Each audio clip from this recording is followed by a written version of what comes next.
Buenas noches, estimados. Espero que estén muy bien. Les envío un fuerte, fuerte abrazo donde quiera que se encuentren todos y cada uno de ustedes. Les bendecimos en el nombre de nuestro Señor Jesucristo a todos. Y qué dicha, ¿verdad? Gracias al Señor estamos hoy aquí en una lección más del estudio bíblico. Gracias al Señor. Estoy probando aquí nada más el tema del audio para variar. Pero ya vamos a dar inicio. Ya lo voy a empezar porque hoy hay bastante que tenemos que estudiar, ¿verdad? En el estudio bíblico es bastante lo que vamos a ver y no puedo lerdearme porque necesito poder darlo completo.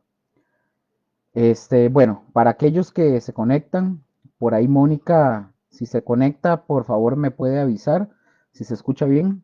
Si no se escucha, que me escriban cualquier cosita. Pero bueno, vamos a dar inicio igual, dándole gracias al Señor porque Dios ha sido bueno con todos y cada uno de nosotros. En medio de las dificultades, en medio de todo, porque no solamente son algunas personas que pasan momentos difíciles, somos todos.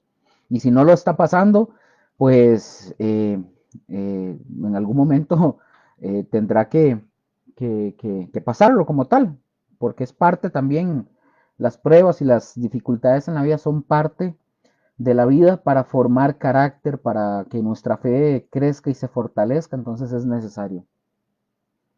No lo puedo ver, vamos a ver qué pasa aquí con esto.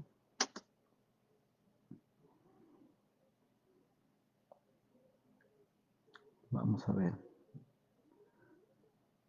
Solamente pruebo que el audio se escuche bien y ya arrancamos.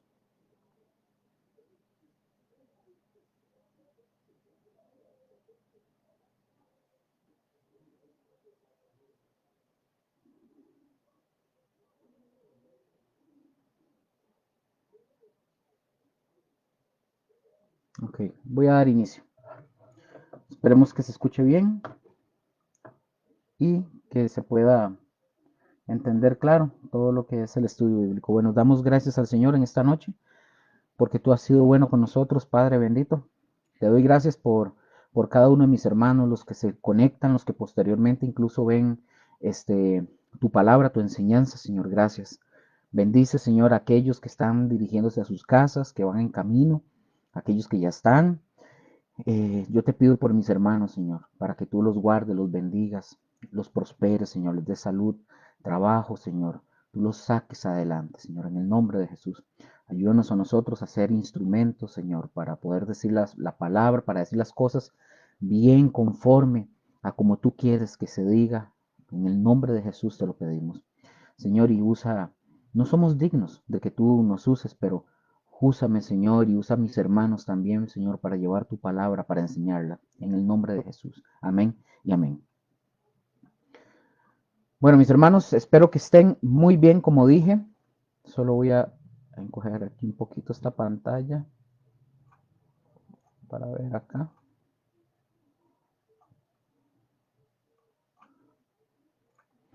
Eh, Nada más un pequeño recordatorio con esto.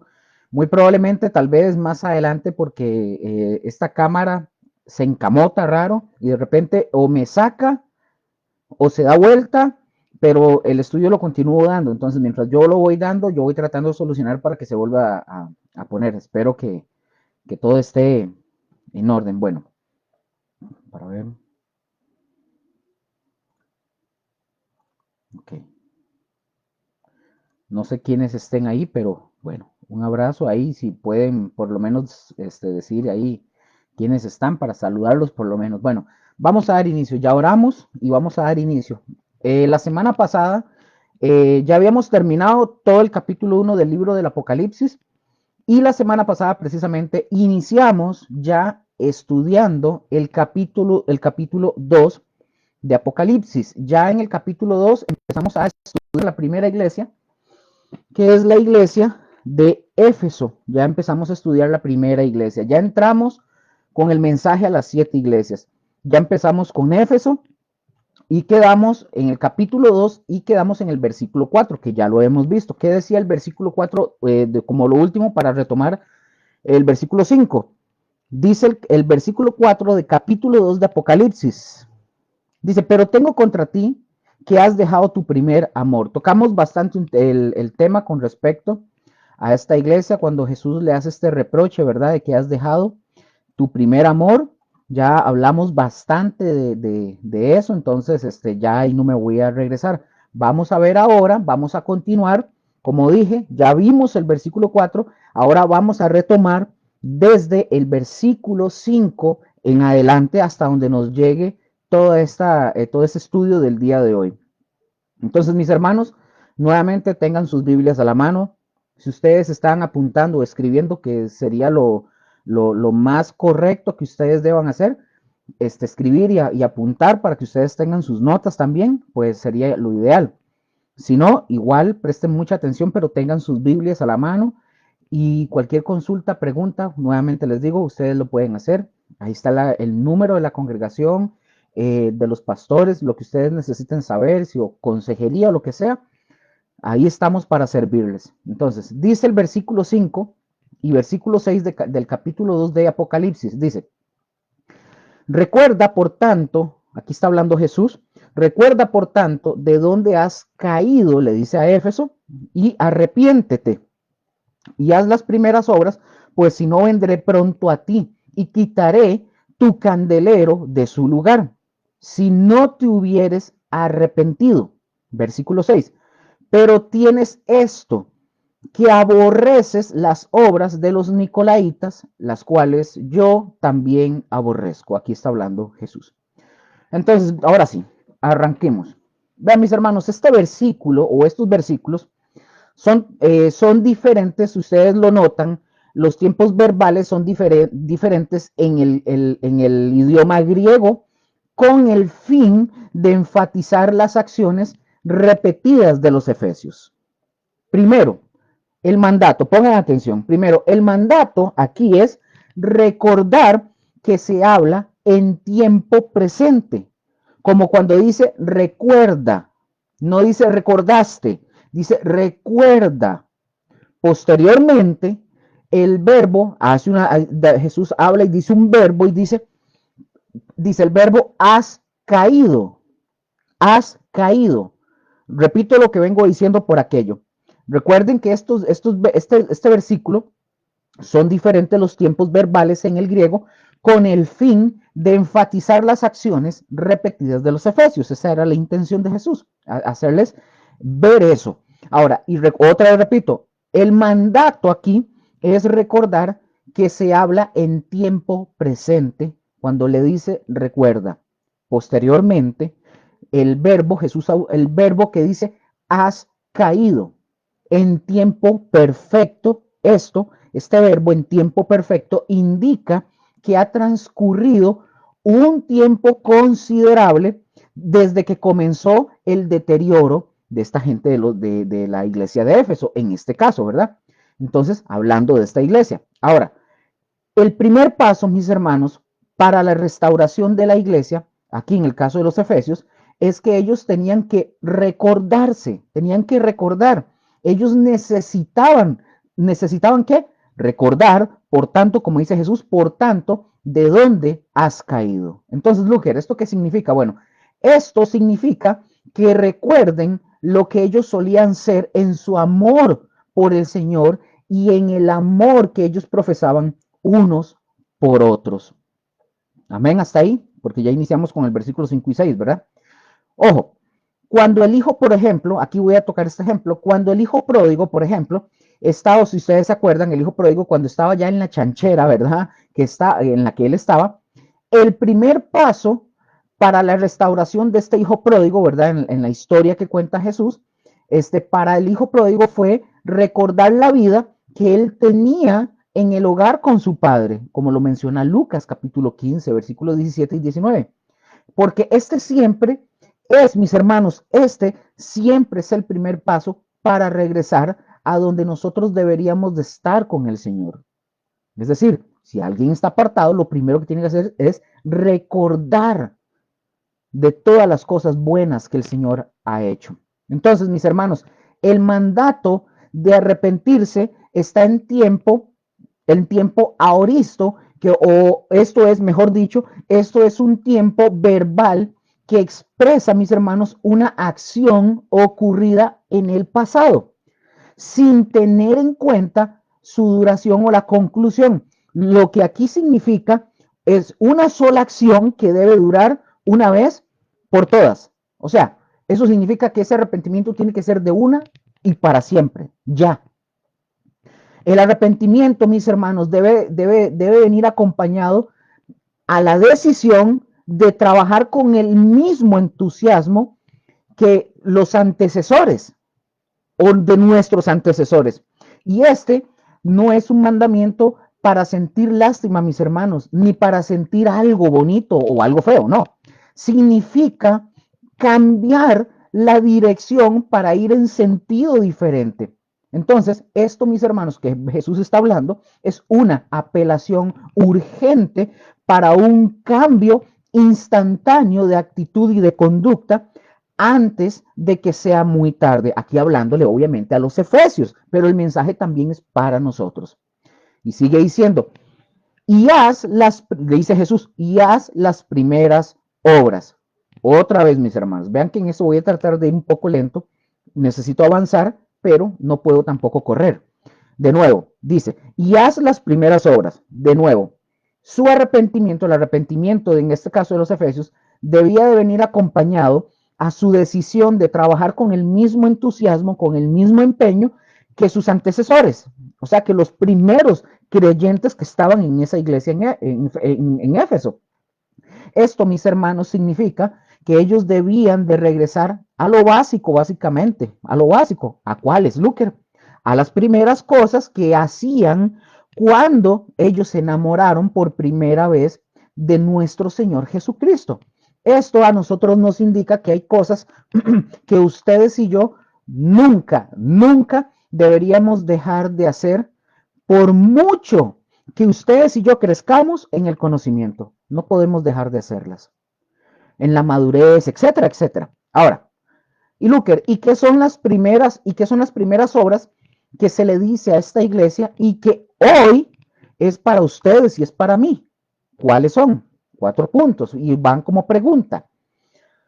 No les voy a decir qué es, pero se las pregunto yo a ustedes. ¿Se acuerdan ustedes, o me acuerdo yo también porque es para mí también, cómo pasábamos nosotros tiempo en la palabra de Dios?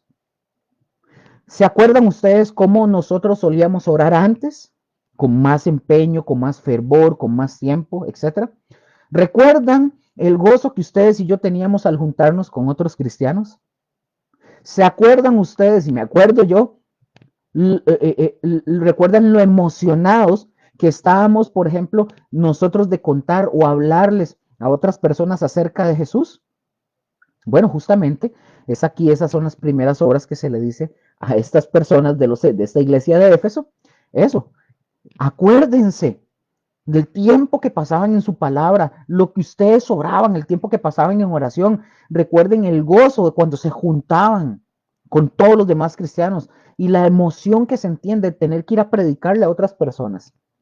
Entonces, mis hermanos, podríamos llegar a pensar, porque puede pasar, podríamos llegar a pensar que Satanás ha hecho una obra al crear un sentido general de insatisfacción con estas primeras obras.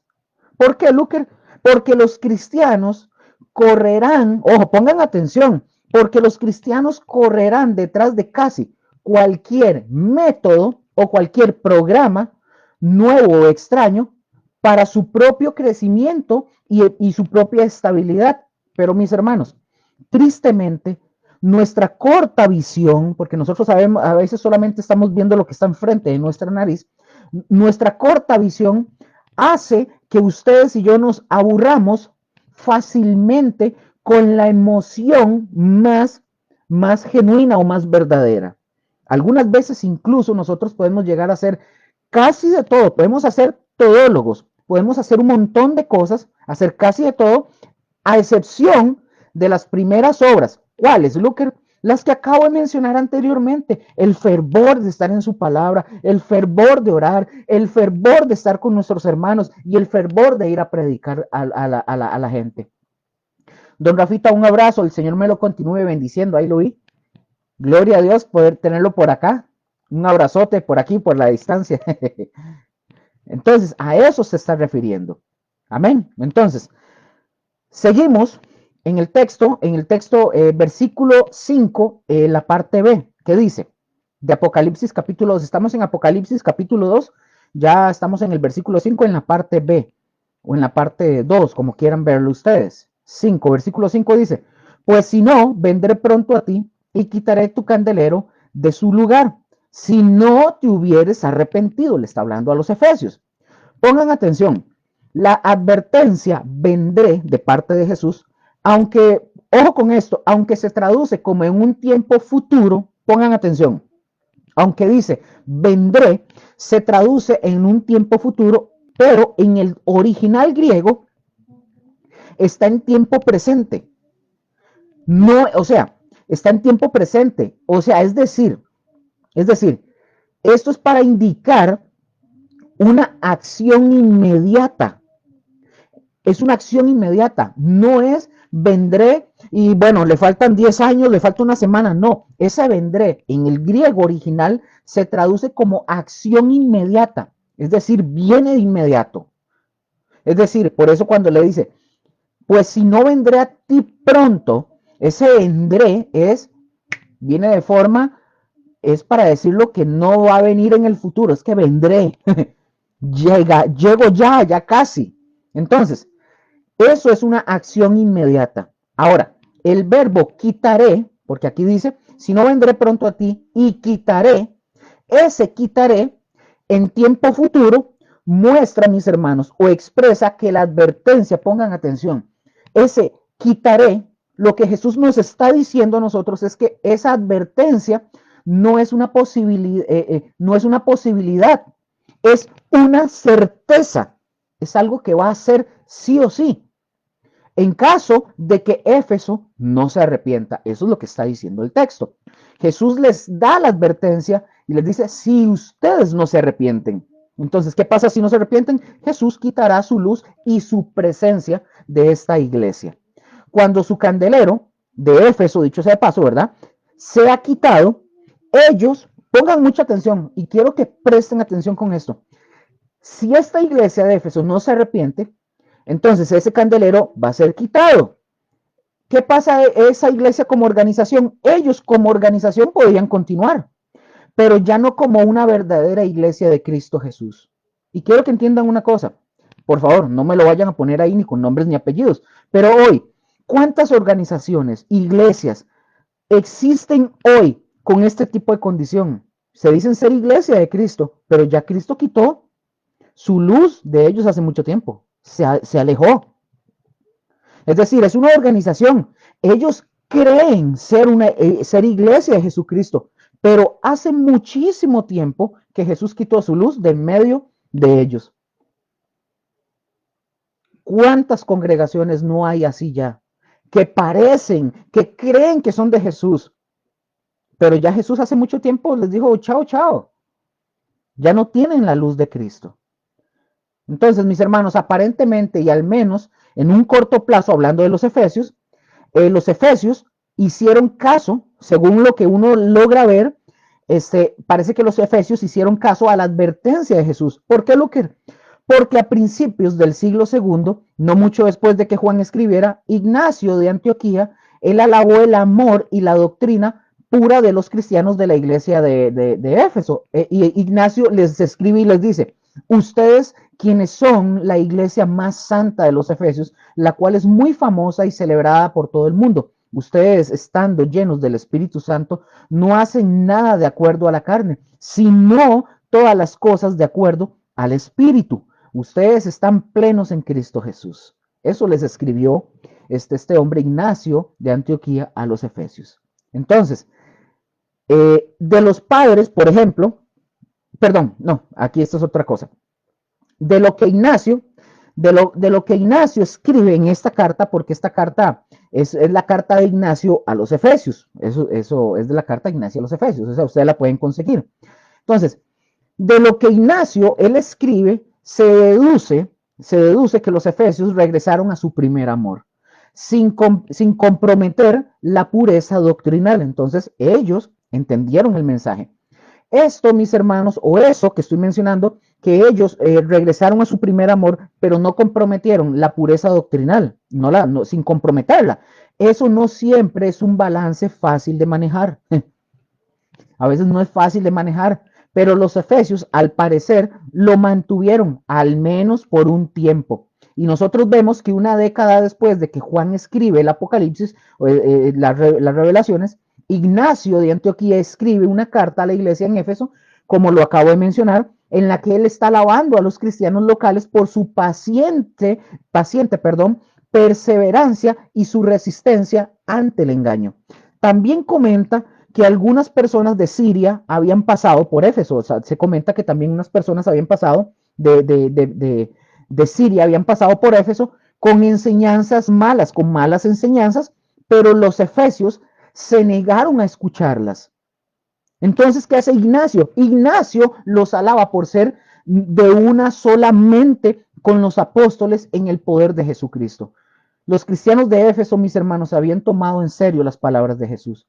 Y ahorita cuando digo esto, que digo que llegaron unas personas de Siria y traían malas enseñanzas, mis hermanos, ¿cuántas iglesias y pastores, líderes, permiten que cualquier persona entre a enseñar, a predicar y a dar palabras sin darse cuenta, porque no pueden discernir que lo que esta persona, y aunque estén diciendo cosas, ahí los dejan, porque no, prefiero tener una buena amalgama con esta persona para hacer negocios. No, no, mis hermanos, una persona que se pare en un púlpito, si usted es pastor y usted permite que cualquier persona se pare en un púlpito y predique algo que no sea Cristo, que no sea su palabra, usted tiene que ir como un hombre de Dios, como el encargado de esa iglesia local y bajar a esa persona, a cualquiera que no predique la sana doctrina, que no hable de Cristo. Pero hoy nosotros vemos eso, que los púlpitos se prestan para cualquiera, porque este me va a traer fama. Si lo dejo que él predique, va a engrandecer el nombre de mi congregación. Déjense de varas. Los efesios, llegaron estos sirios a dar malas enseñanzas y ellos no los escucharon. Bajalen de aquí. Amén. Entonces, versículo 6, capítulo 2 de Apocalipsis, versículo 6, dice, continúo, pero tienes esto, que aborreces las obras de los nicolaitas, las cuales, aquí está diciendo Jesús, las cuales yo también aborrezco. Vean, mis hermanos, los efesios, ellos no habían flaqueado en asuntos doctrinales, porque seguían fieles a las enseñanzas de la palabra de Dios. Aunque Jesús, nosotros vemos que él censura a los miembros de la iglesia en Éfeso, pero con ánimo pastoral, él los ayuda a mejorar al alabarlos por su fidelidad en la palabra. Los efesios se opusieron a los falsos apóstoles y habían sacado de su entorno a estos hombres malvados. Perdón, Diana, ¿me hace un favor? ¿Me traes el agüita, porfa, que está en el refri? Por favor, disculpen.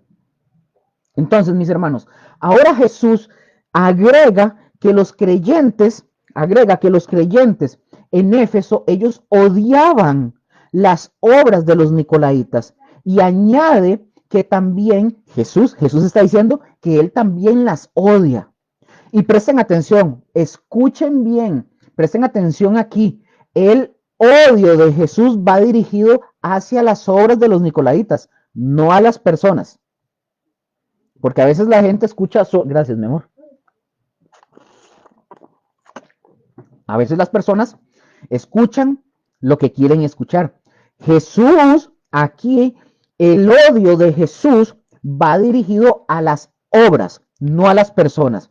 Jesús odia el pecado, mis hermanos, pero él extiende su misericordia hacia la persona. Aunque el pecado es una ofensa hacia su santidad, la misión de Jesús es conducir a los pecadores al arrepentimiento. Amén. Amén, espero que sí, amén. Mónica, buenas noches. Y Joseph, buenas noches también. No los había visto, ahora sí, ya los vi. El Señor me los bendiga mucho. Ahora, Luther, ¿quiénes eran los nicolaitas? ¿Quiénes eran los nicolaitas? Mis hermanos, aquí hay tres opiniones al respecto y las tres son más bien teorías, porque los detalles en Apocalipsis son muy pocos. Primero, en la iglesia primitiva, Ireneo enseñó que los nicolaitas eran seguidores de un hombre que se llamaba Nicolás. Era un converso al judaísmo que fue nombrado. ¿Y dónde lo vamos a ver? Ya lo vamos a ir a ver. Este hombre Nicolás era un converso al judaísmo que fue nombrado diácono, como lo menciona el libro de los Hechos, capítulo 6, versículo 5.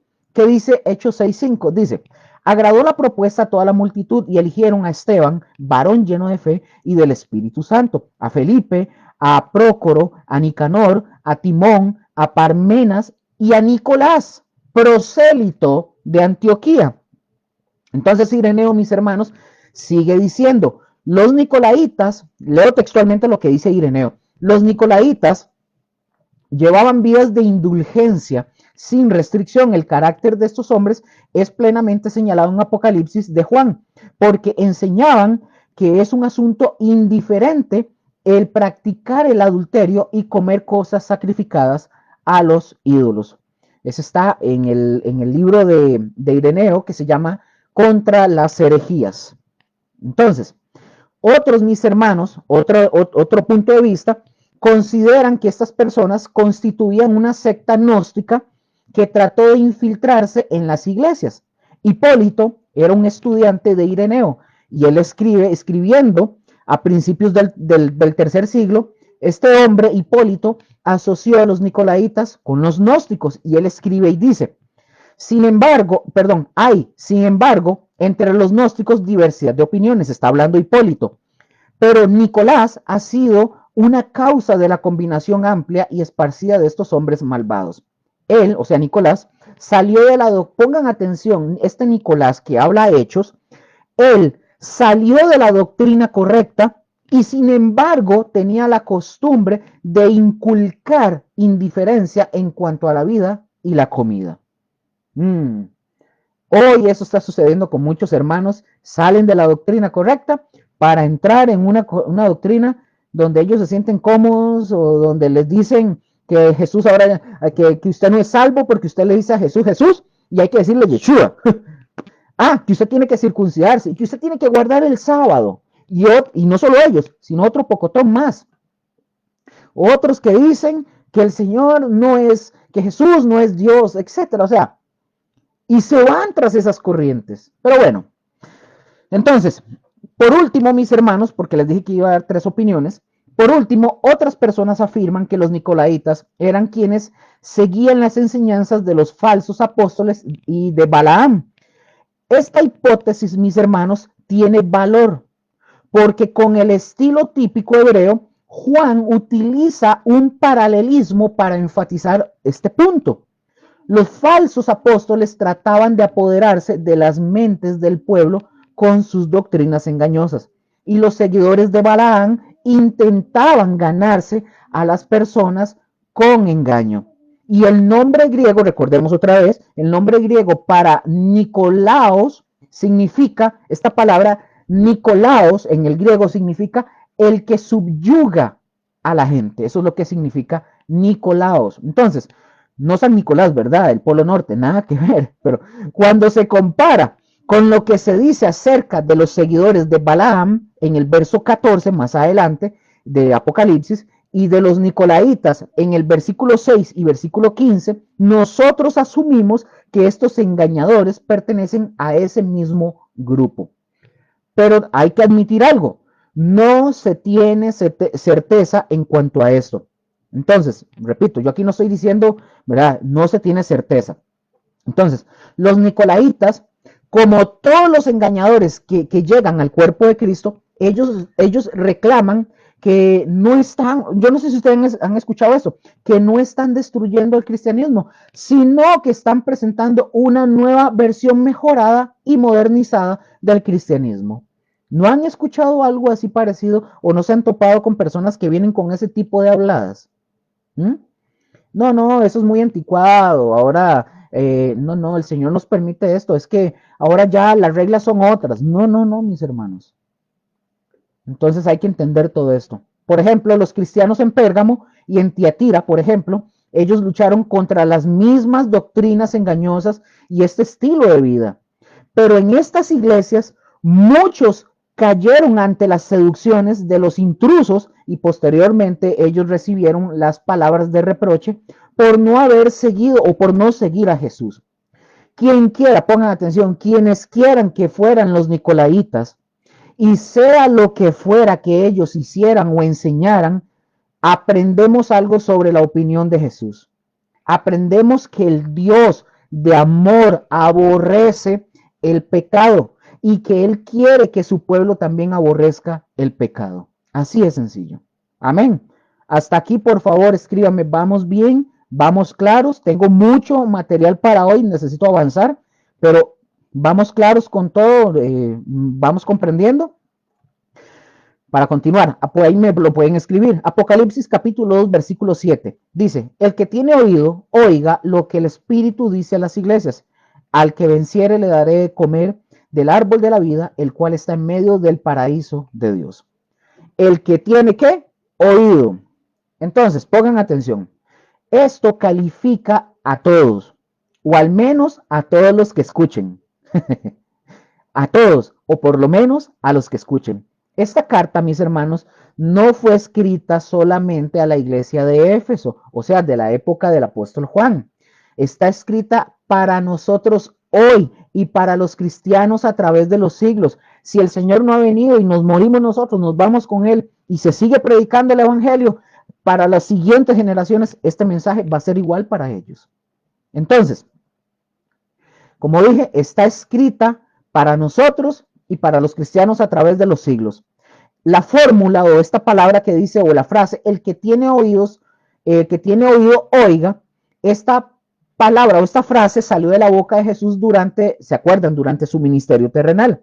Aquí aparece una versión más ampliada con las palabras, lo que el Espíritu dice a las iglesias, que aparece en todas las 7 cartas a las iglesias. Entonces, este dicho, mis hermanos, prefija una promesa en el capítulo 2, versículo 7 y en el versículo 11 y 17, y sigue a una promesa en el capítulo 2, versículo 29, capítulo 3, versículo 6, versículo 13 del capítulo 3 y el versículo 22.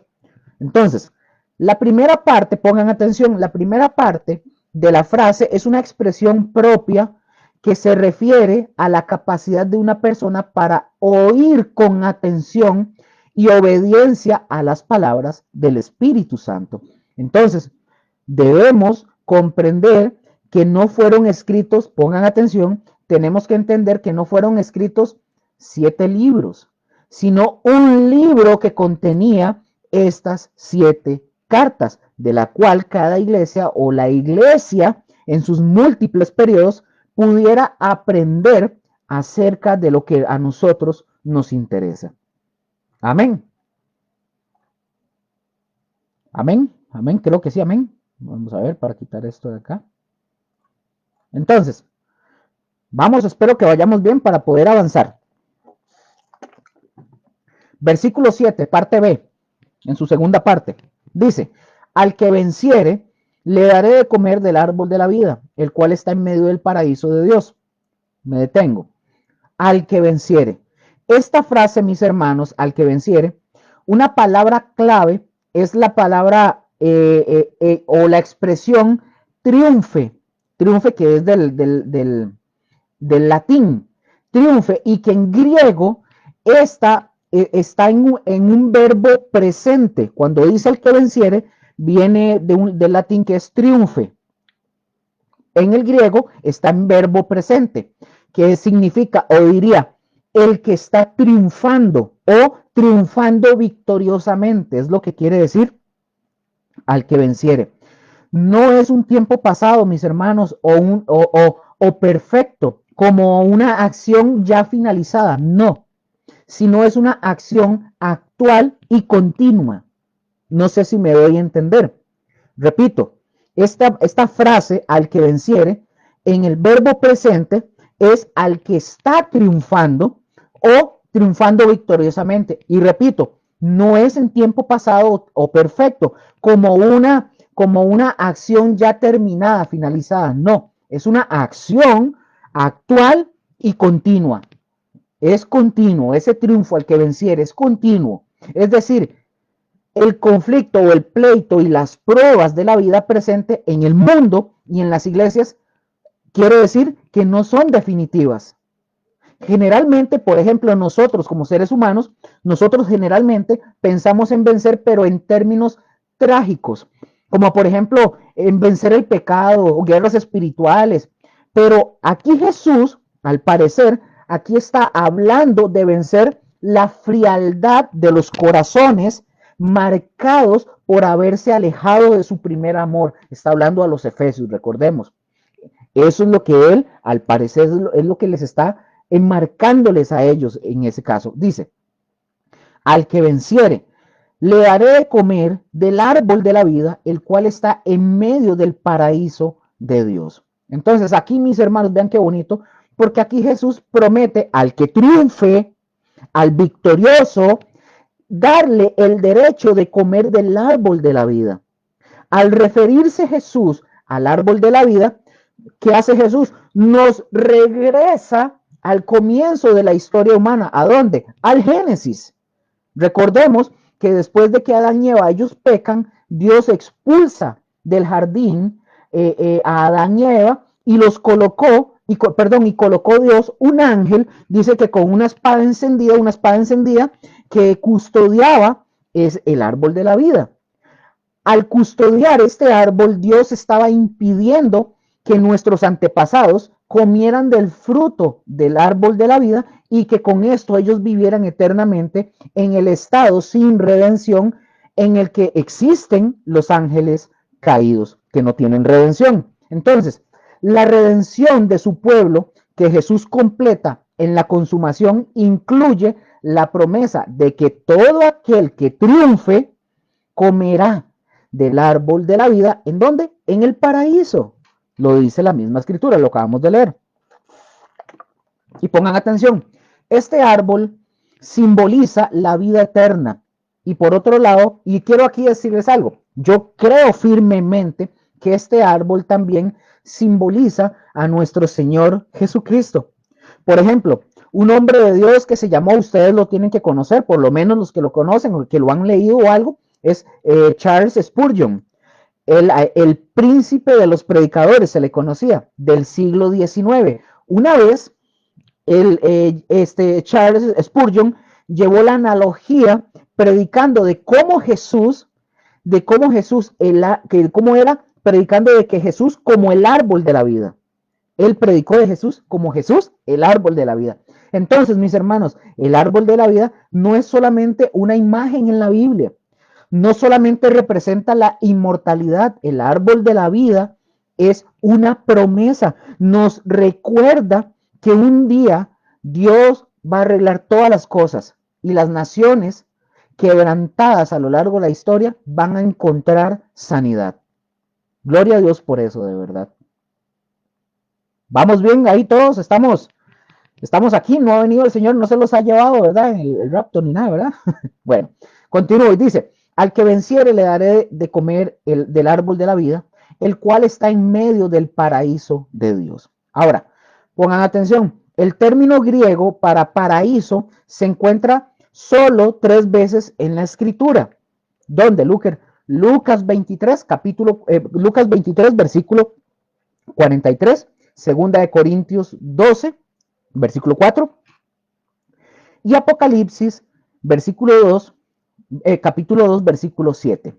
En Génesis, por ejemplo, en el libro del Génesis aparece la expresión jardín del Edén, que en la traducción griega, o sea, transliterado del Antiguo Testamento, se convierte en paraíso.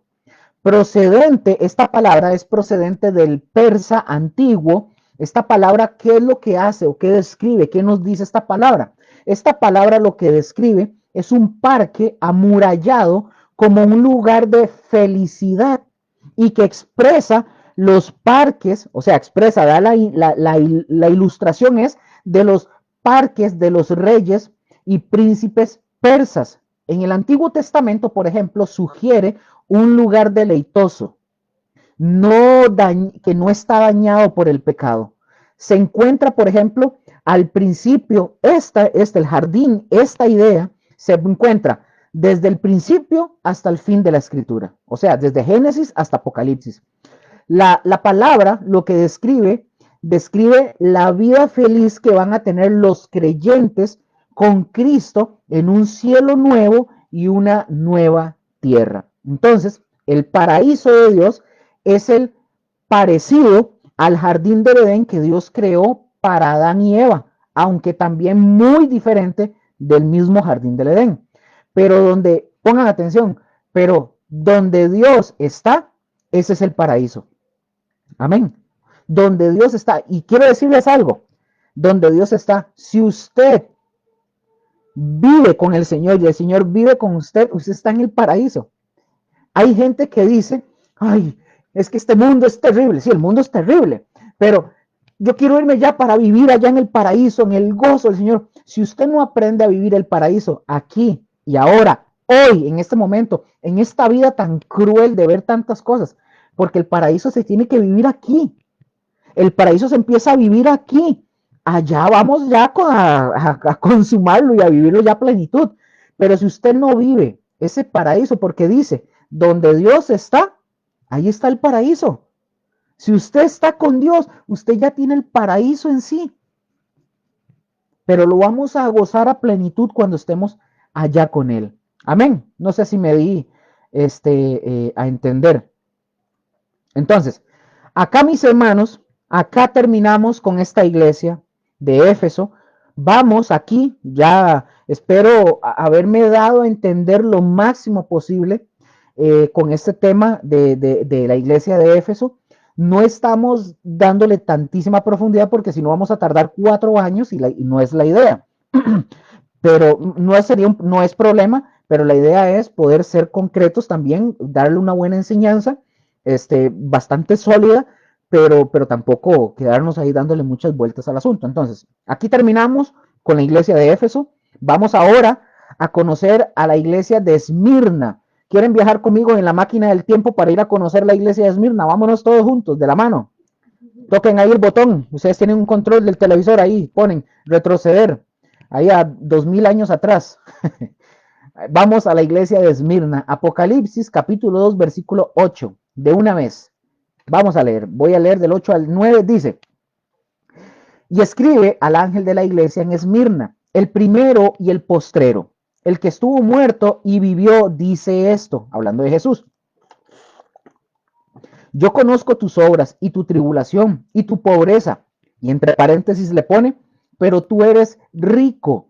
Y la blasfemia de los que se dicen ser judíos y no lo son, sino sinagoga de Satanás. Entonces, vean, Jesús aquí le da la indicación a Juan el apóstol de que escriba una carta al pastor de la iglesia en Esmirna. Y se identifica aquí Jesús a sí mismo como el primero y el postrero. Esta frase, mis hermanos, es la identificación que Dios hace, si ustedes se acuerdan, que Dios hace de sí mismo al dirigirse o al hablarle a Israel, que les dice, así dice Jehová, Rey de Israel y su Redentor, Jehová de los ejércitos, yo soy el primero y yo soy el postrero y fuera de mí no hay Dios. Eso lo vemos en Isaías 44, en versículo 6, luego en Isaías 48, versículo 12 y también en Isaías 41, 4. Con la expresión utilizando el primero y el último.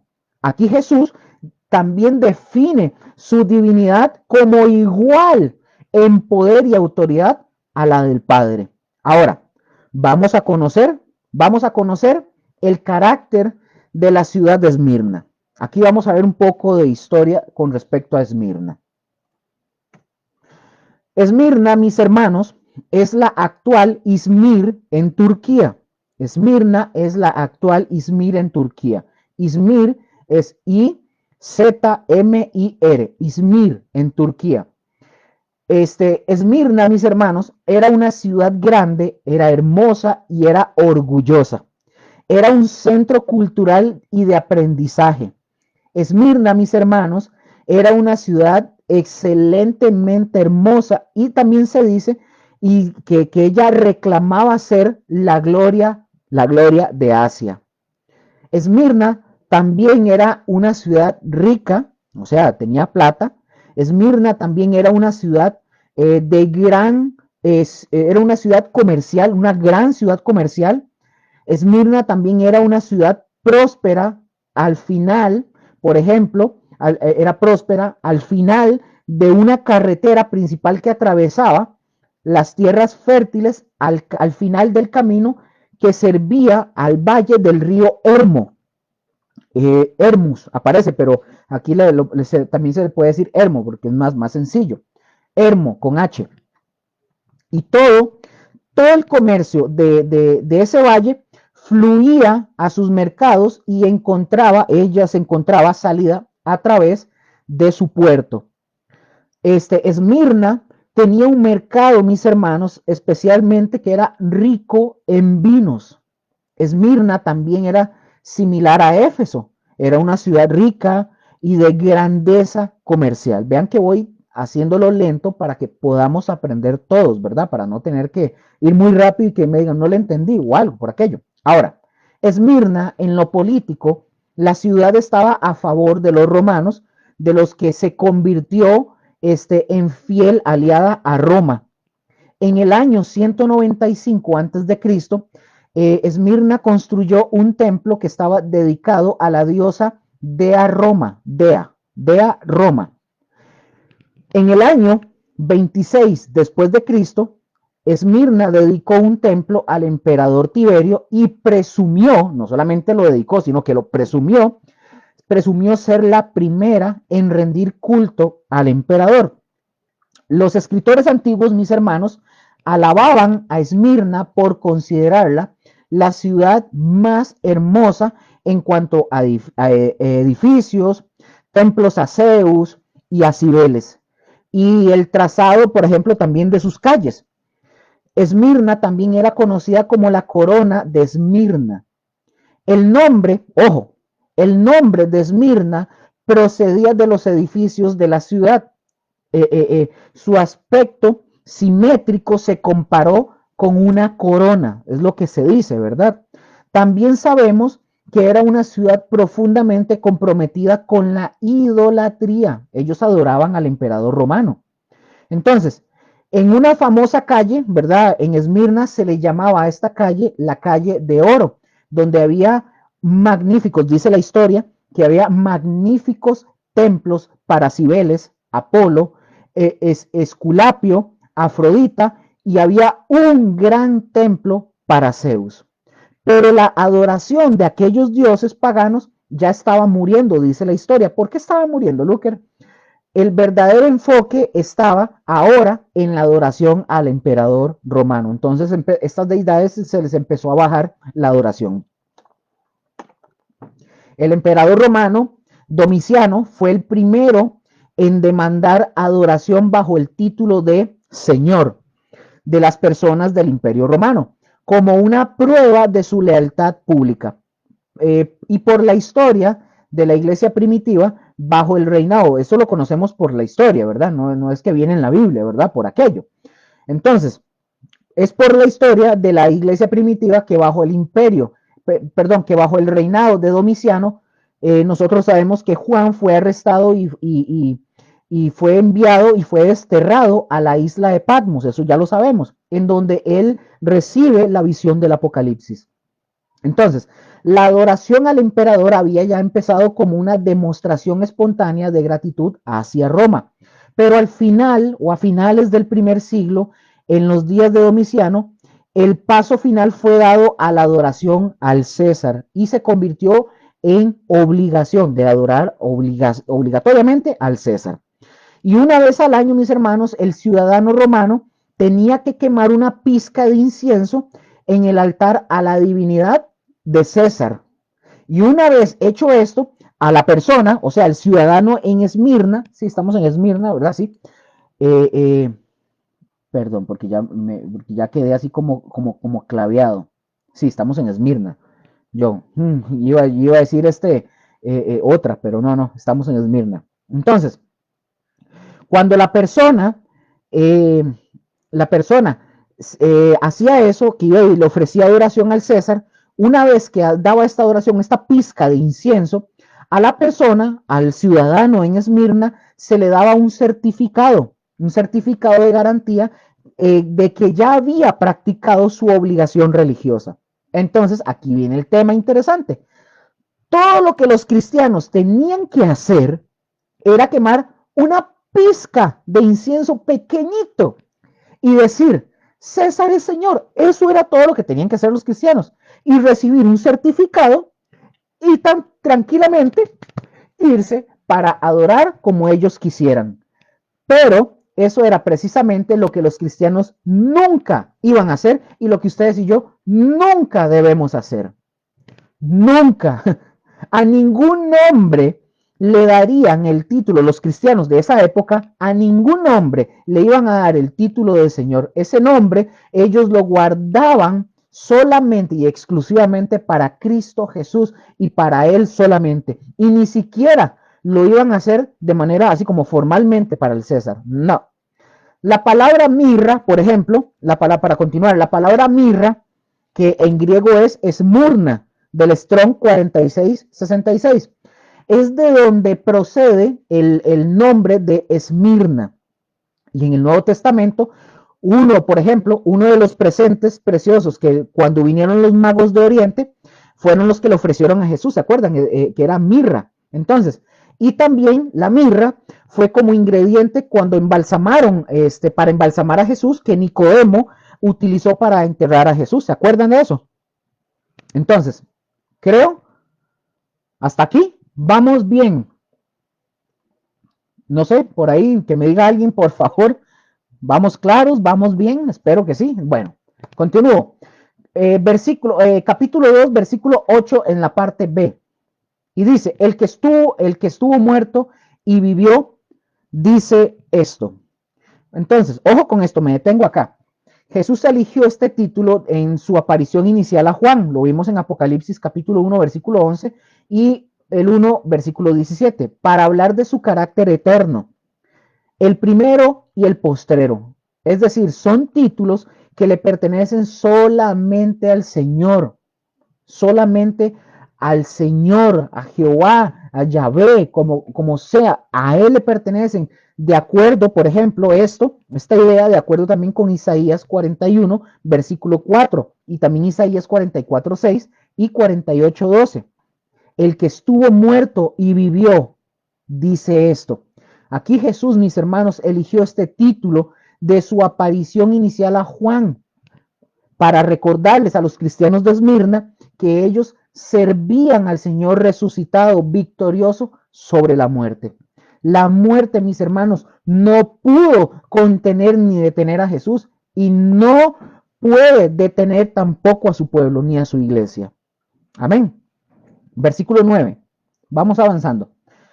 Versículo 9 dice, yo conozco tus obras y tu tribulación y tu pobreza, pero tú eres rico, y la blasfemia de los que se dicen ser judíos y no lo son, sino sinagoga de Satanás. Yo conozco tus obras. De la misma manera en que Jesús conocía las obras de la iglesia de Éfeso en Apocalipsis 2, que ya lo vimos, 2:2, también él conocía las obras y la tribulación y la pobreza de la iglesia de Esmirna.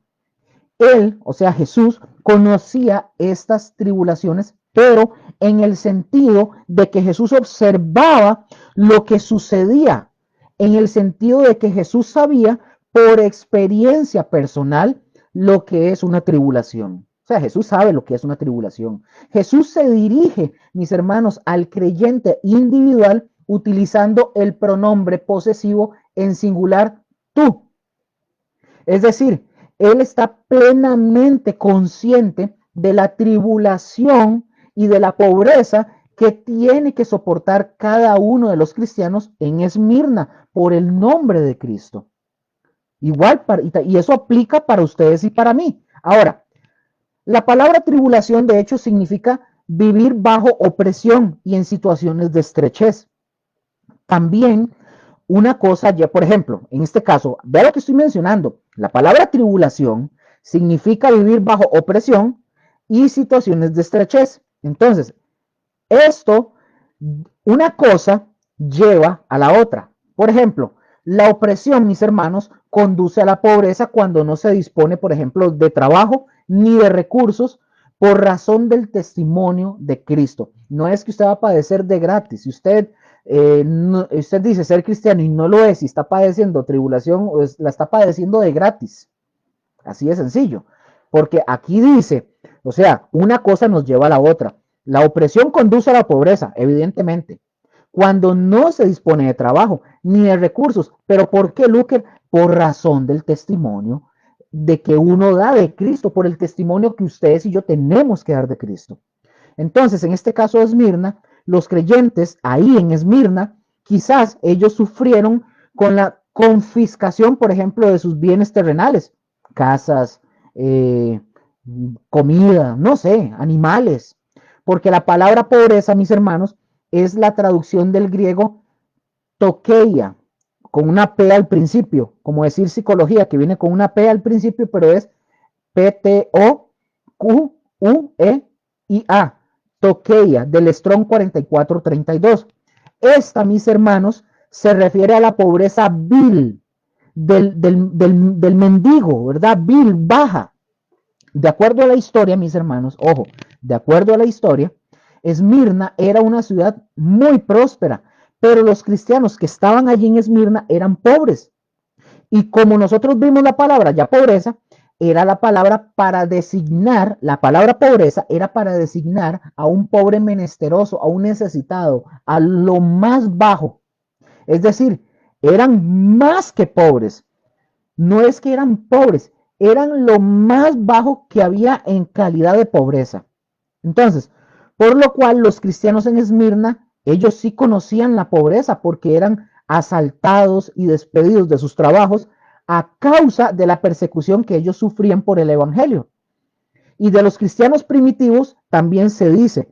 Y el despojo, ojo lo que dice esto, dice Hebreos capítulo 10, versículo 34, hablando de este despojo, dice, y el despojo de vuestros bienes sufristeis con gozo, sabiendo que tenéis en vosotros una mejor y perdurable herencia en los cielos. Entonces, mis hermanos, este tipo de persecución económica era una razón importante por la cual los cristianos en Esmirna eran pobres. Aún hoy, esta es una forma común de persecución en contra de los cristianos. Hoy sigue existiendo eso todavía, en muchos lugares. Tal vez no aquí, tal vez no a mí, tal vez no a ustedes.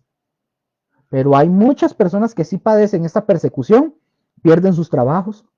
Ustedes se acuerdan cuando hace unos años atrás estaban queriendo implementar que en las empresas tenía que ser obligatorio que si había alguien que era de este conglomerado de LGBTIQWR y todo ese montón de letras, que querían, algunas empresas estaban despidiendo personas simple y sencillamente porque usted tenía que decirles aceptar y decirles que un hombre que se cree de mujer había que aceptar y decirle que ella es ella. No. Me acuerdo que yo una vez dije en mi trabajo donde yo estaba, yo trabajé en una universidad, yo lo he contado varias veces. Eso no se llegó a dar ahí, gracias a Dios, pero yo les había dicho, Luker, ¿qué pasa si vienen y nos quieren forzar a nosotros a aceptar esto, aceptar lo otro, aceptar lo otro? Le hago, le pongo el pecho a las balas, es más, y estaba mi jefe y le hago, si quieren me despiden ya, pero yo nunca lo voy a aceptar y nunca me voy a doblegar ante semejante aberración. Se quedaron todos así como, ¿usted está loco? No, no, no, no, no estoy loco, estoy totalmente cuerdo y dije lo que dije. Nunca pasó, gracias a Dios, en el tiempo que yo estuve ahí. Pero así debe de ser, mis hermanos. Usted no puede quedarse callado ni con miedo. Uy, es que si no pierdo el trabajo. Tu proveedor es el Señor. No tenga miedo. Es que me están oprimiendo porque no tenga miedo. Si se queda sin trabajo, es lo más que puede pasar, quedarse sin trabajo. Pero hay que comer, hay que pagar cuentas. Yo no tengo trabajo hace mucho. La estoy pulseando. Y no estoy llorando. Gracias al Señor, el Señor nos ha sostenido de una forma milagrosa. Pero, pero es un ejemplo, pero no nos podemos doblegar ante lo que el César, lo que el diablo, lo que el mundo quiere. No podemos doblegarnos. Ahí es donde sale el carácter de quién es usted y quién soy yo. Amén. Entonces, Pablo, por ejemplo, escribe acerca de esta situación, escribe, escribe acerca de esta situación a los corintios, cuando él nota que Jesucristo, aunque era rico por causa, dice que de nosotros, Jesús se hizo pobre, para que mediante su pobreza nosotros llegáramos a ser ricos. Jesús, mis hermanos, pone de relieve estas palabras diciéndole a su pueblo en Esmirna que ellos son espiritualmente ricos. Esto, mis hermanos, pongan atención, no quiere decir que los creyentes deben buscar la persecución y las dificultades con el fin de llegar a ser ricos en bienes espirituales. Al contrario, Jesús quiere que nosotros le seamos fieles a Él y a su palabra, incluso cuando pasemos por dificultades y maltratos, porque entonces seremos bendecidos espiritualmente. Es decir, usted séale fiel al Señor, no por lo que Él te vaya a dar, porque nos debe bastar básicamente solo su sangre derramada. Ya si Él nos bendijo con cosas materiales o espirituales, eso ya es un plus, pero que Él haya muerto en la cruz y haya resucitado, para usted y para mí eso debe ser más que suficiente. Continúo. Y la blasfemia.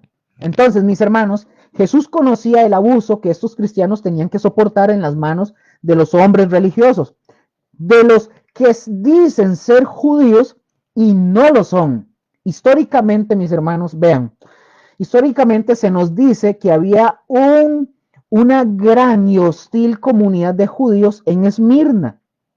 Pero un verdadero judío, pongan atención, un verdadero judío es aquel que confía en Dios y cree en Cristo Jesús.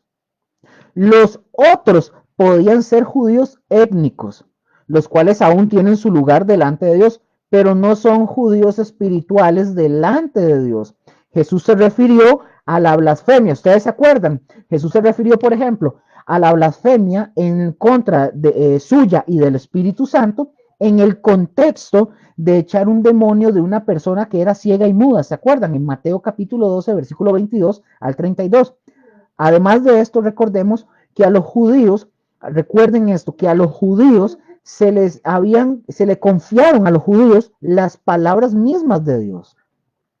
De tal manera que ellos verían las promesas mesiánicas realizadas en Jesucristo. Pero, aquí viene el pero en lugar de eso, ellos se volvieron radicalmente en contra de Jesús y de sus enseñanzas. Y muchos hoy lo siguen estando, lo rechazan totalmente. Entonces, mis hermanos, conocer la verdad acerca de Dios y negarla a propósito es una blasfemia, básicamente, o atribuirle poderes de salvación a Satanás cuando en realidad es Dios o el Espíritu Santo quien está haciendo la obra. Entonces, mis hermanos, esa es la blasfemia. Los judíos, mis hermanos, formados en la tradición rabínica, ellos sabían el significado de la palabra blasfemia. Dice esta palabra: el santo sea bendito, perdona todo lo demás, pero cuando se profana el nombre, o sea, la blasfemia, de inmediato se venga. Es decir, los judíos, ellos evitaban, mis hermanos, evitaban pronunciando, o ellos, mejor dicho, ellos lo evitaban pronunciando el nombre de Dios, llamándolo Señor, o sea, Adonai. Pero Jesús, mis hermanos, como Mesías, Jesús, él poseía la divinidad y la autoridad iguales a las de Dios, de tal forma que quien lo rechazara consistentemente sería culpable, básicamente, de blasfemia. Los judíos en Esmirna, mis hermanos, se negaron a reconocer a Jesús como su Mesías y lo maldijeron tras de eso, a él y a los seguidores de Jesús, o sea, a su iglesia.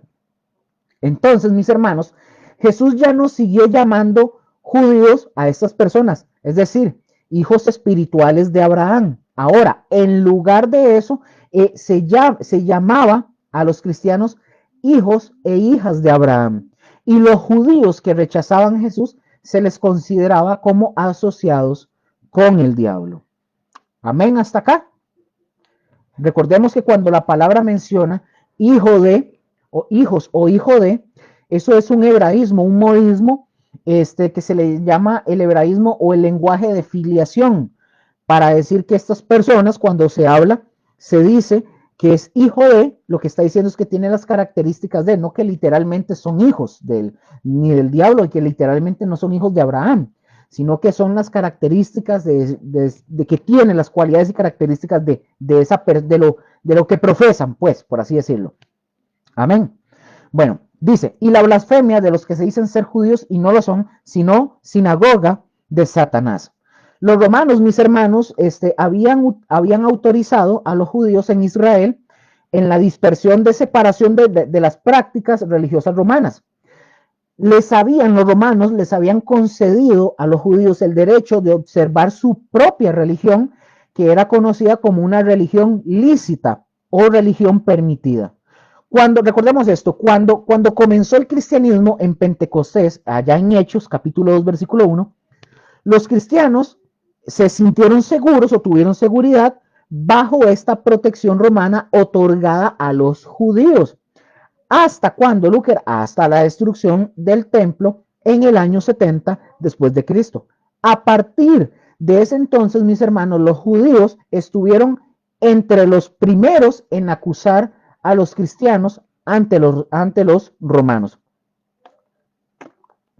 Ellos decían que los cristianos, los judíos decían, y los acusaban, ¿verdad? Acúsalo con tu mamá, Kiko. Y eran así. Ellos decían que los cristianos reconocían como Señor a Jesucristo y no al César.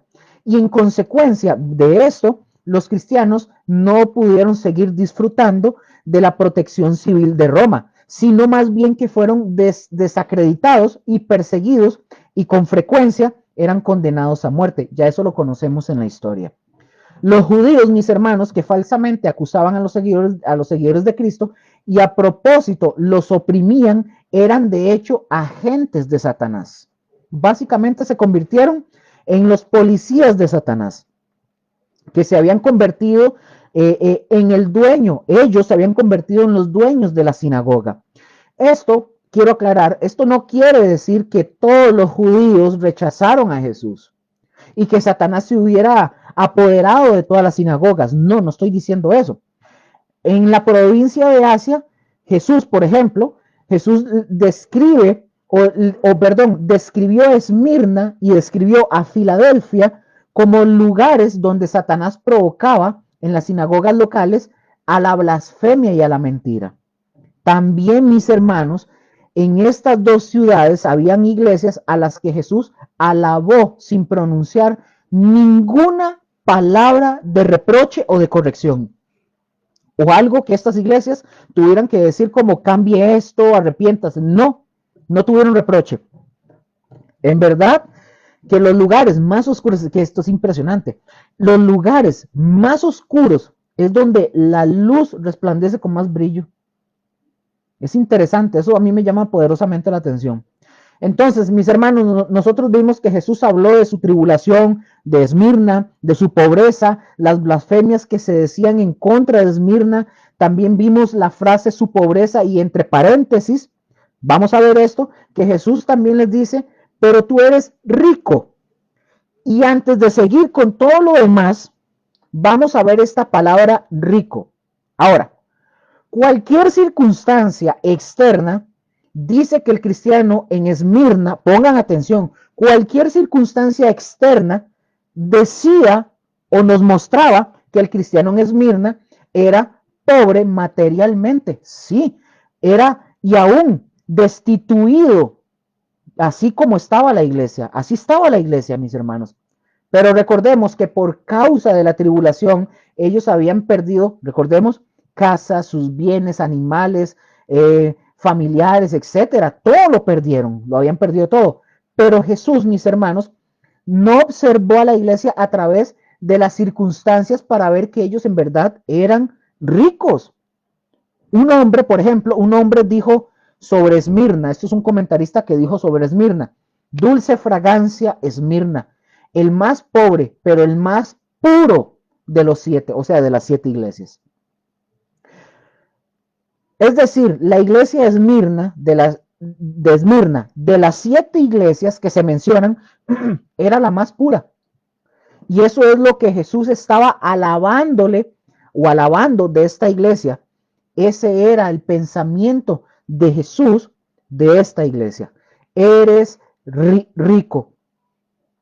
Ojo, si Jesús los consideraba ricos, ricos espiritualmente, lógico, nuestra estimación de nosotros mismos es mucho menos importante que la estimación que hace Dios de nosotros. Amén. Siempre lo que a ustedes y a mí nos debe de importar, mis hermanos, es que qué es lo que Dios piensa de nosotros, qué es lo que Dios piensa de usted y de mí. Y es lo que Dios estaba diciendo básicamente. Si has pasado por tribulación, te has quedado en la pobreza, has sufrido las blasfemias de los inconversos, pero eres rico y rico espiritualmente. Eso era lo que le decía Jesús a esta iglesia. Amén. ¿Cómo vamos por ahí, chiquillos? ¿Estamos bien? Espero que estén por ahí. Ahora, fíjense el contraste tan tremendo de los cristianos de Esmirna.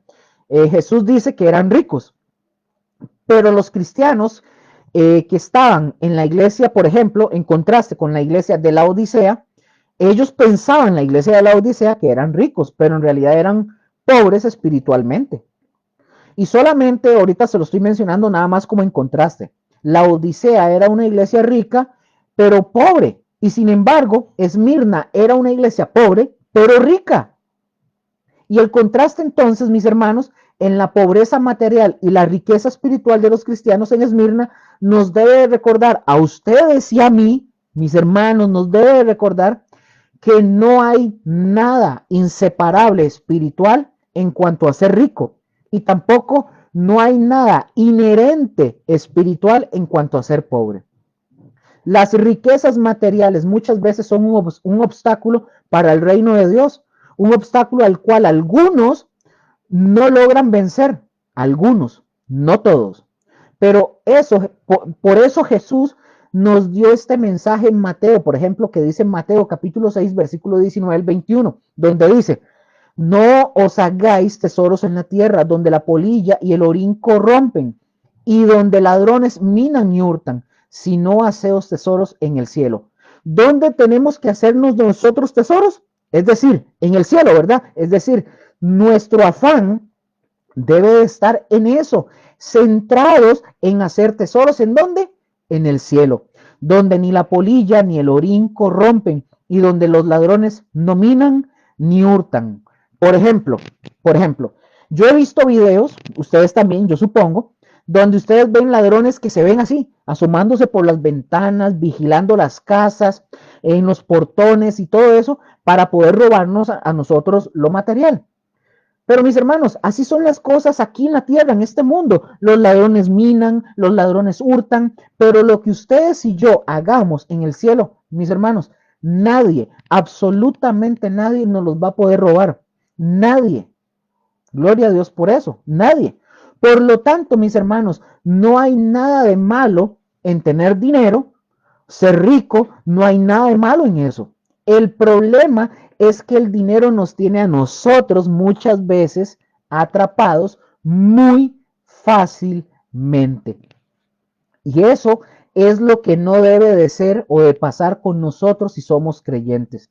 Por ejemplo, a menudo las riquezas materiales son adquiridas y son mantenidas a expensas de verdaderas riquezas espirituales. Hay hermanos, por ejemplo, personas cristianos, que así se manejan. Por ejemplo, se dice que en los días de la gloria del renacimiento papal, ojo, se dice que en los días del renacimiento papal había una persona que caminaba junto con el Papa. Y esta persona dice la historia que se maravilló al ver el esplendor y la riqueza del Vaticano. Se quedó así como, wow. Y dice la historia que el Papa de ese tiempo le dice, ya nosotros no tenemos por qué decir lo que Pedro y Juan le dijeron al paralítico. No tengo ni oro ni plata.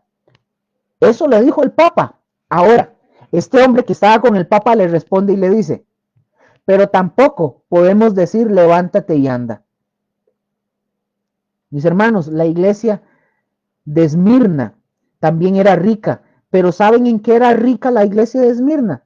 En su liderazgo, en su fe, en su fidelidad al Señor y en su pureza. Qué glorioso y qué bonito. Ay, pues, llena.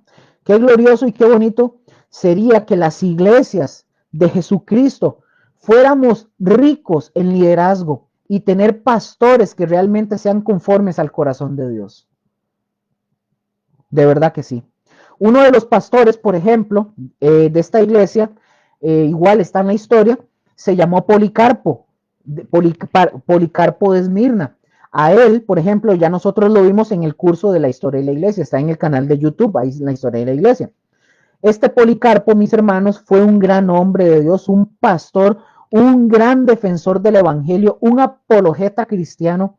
Policarpo, mis hermanos, fue un discípulo del apóstol Juan y sirvió también en Esmirna hasta el año 155 después de Cristo, fecha en la que murió Policarpo como un mártir. Pero este hombre, Policarpo, fue un celoso defensor del evangelio. Policarpo, mis hermanos, solamente por mencionar, era uno de los grandes, era uno de los grandes o de las grandes riquezas de liderazgo que tenía esta iglesia de Esmirna, Policarpo. Entonces, ya nosotros vimos, por ejemplo, qué pensaba Jesús de la iglesia de Esmirna. Ahora vamos a ver lo que Jesús quiere que hagan los cristianos de Esmirna. Vamos a leer capítulo 2, versículo 10 de Apocalipsis. Capítulo 2, versículo 10. Dice, no temas en nada lo que vas a padecer. He aquí, el diablo echará a algunos de vosotros en la cárcel para que seáis probados y tendréis tribulación por 10 días. Sé fiel hasta la muerte y yo te daré la corona de la vida. Ahora, tanto que hemos oído nosotros este texto, ¿a cuántos, yo les pregunto, a cuántos les gustaría que le dieran una palabra como esas? Yo creo que a todos. Pero vean lo primero que le dice a esta iglesia, le dice, no temas. Literalmente, esto se traduce mejor como, deja de tener miedo. ¿Qué quiere decir? Quiere decir que los cristianos de Esmirna estaban con miedo, mis hermanos. Ahora, pregunto, ¿es malo tener miedo o sentir temor? ¿Es malo? ¿Será malo tener miedo o sentir temor? No, mis hermanos, no es malo. El temor es algo natural en la mayoría de las veces, ¿verdad? En este caso, los cristianos de Esmirna sufrieron tan fuerte la persecución que ya nosotros habíamos visto anteriormente, que por causa de la persecución ellos perdieron sus casas, sus animales, su sustento, sus trabajos, lo perdieron, lo que tenían, lo perdieron todo. Y acá yo quiero preguntarles, ¿cómo se sentirían ustedes? ¿Cómo nos sentiríamos nosotros si por la causa de Cristo nosotros perdiéramos nuestros hogares, nuestros bienes, nuestros trabajos?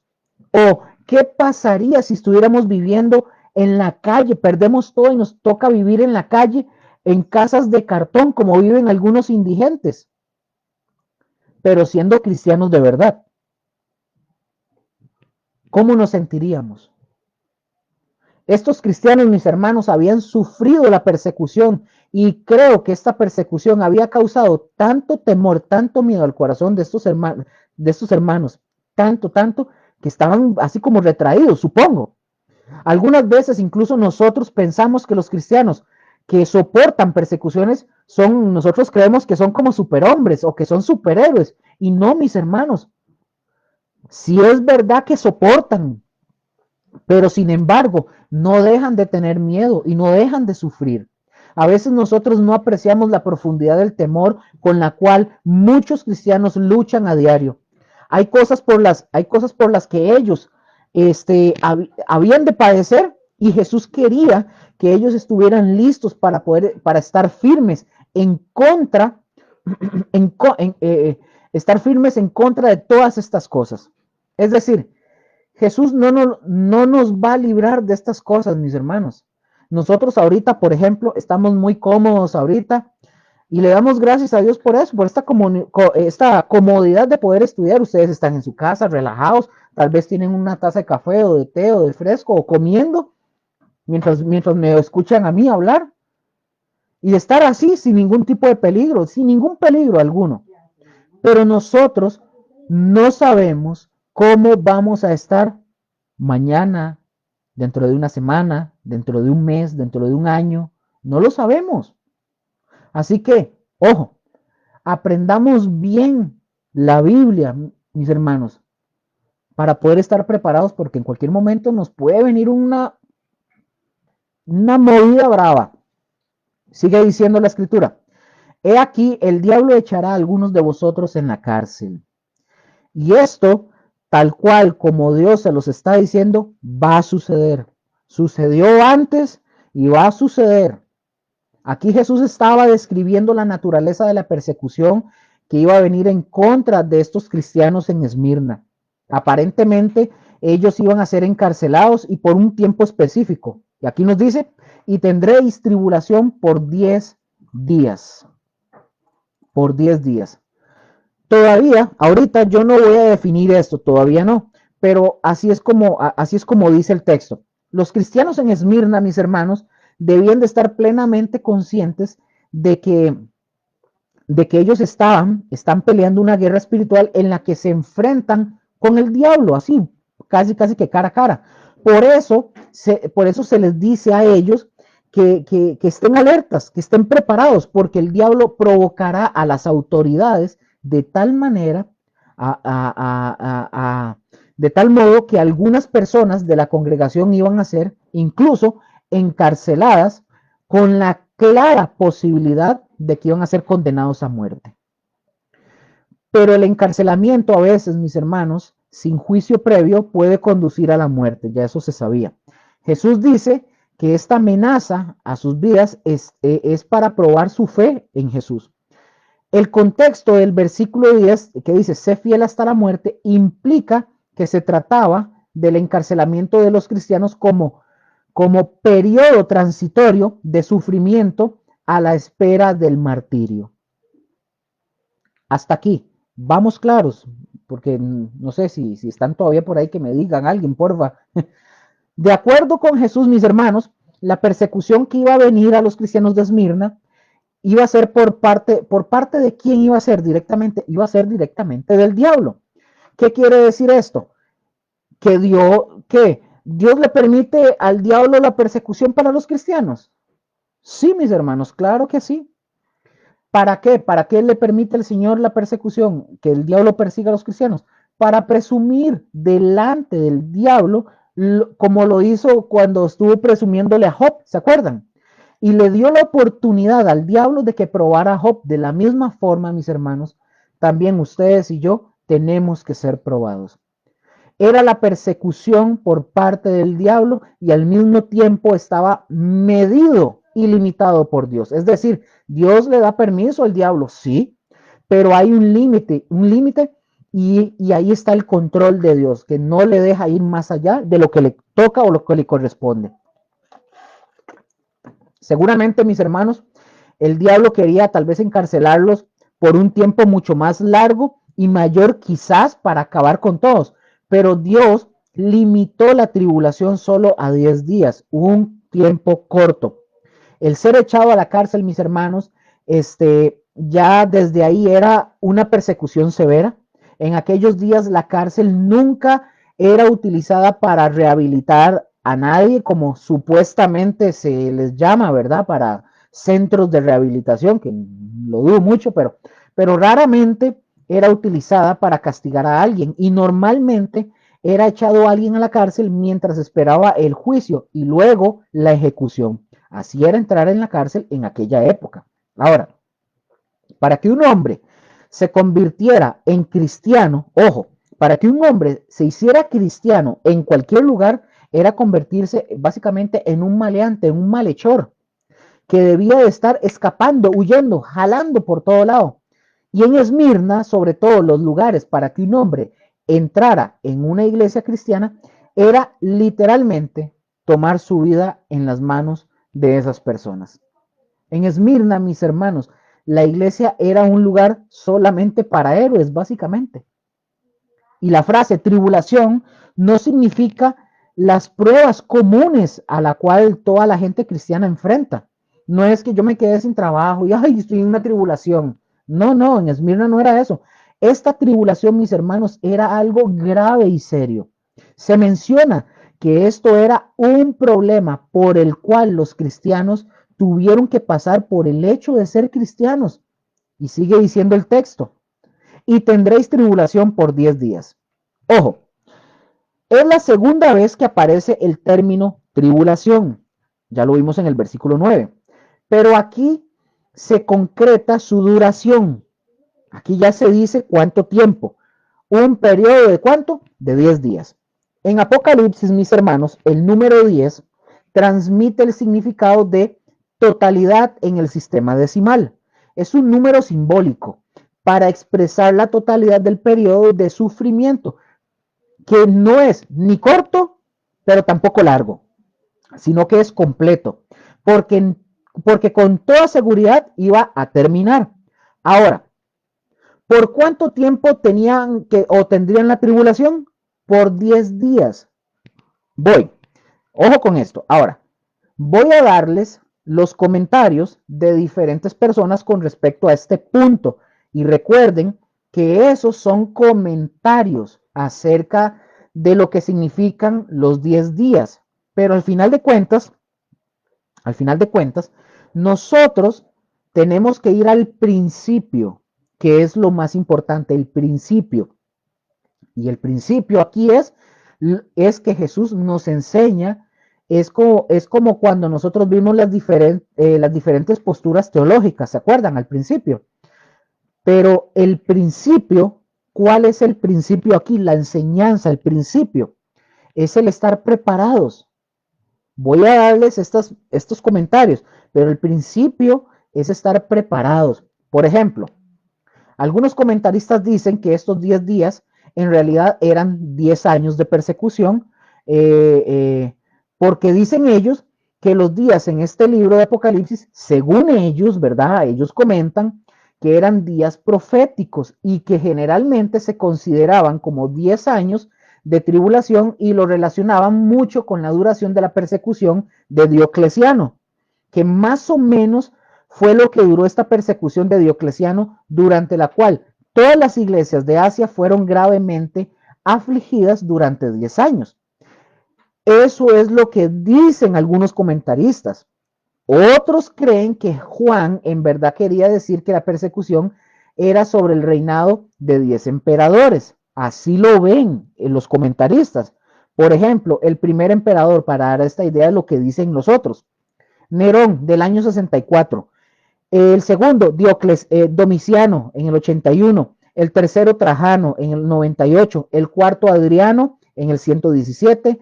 El quinto, Septimio Severo, en el 193. El sexto, Maximino, en el 235. Solamente ahorita lo que estoy haciendo es dando los pensamientos de algunos comentaristas. Voy con el séptimo. El séptimo es Decio en el año 249, el octavo, Valeriano en el 254, el noveno fue Aureliano en el 270 y el décimo, según estos comentaristas, fue Diocleciano en el año 284 después de Cristo. Esto, mis hermanos, esto es lo que ellos dicen, otros, ¿verdad? Ahora, esto es lo que otros piensan.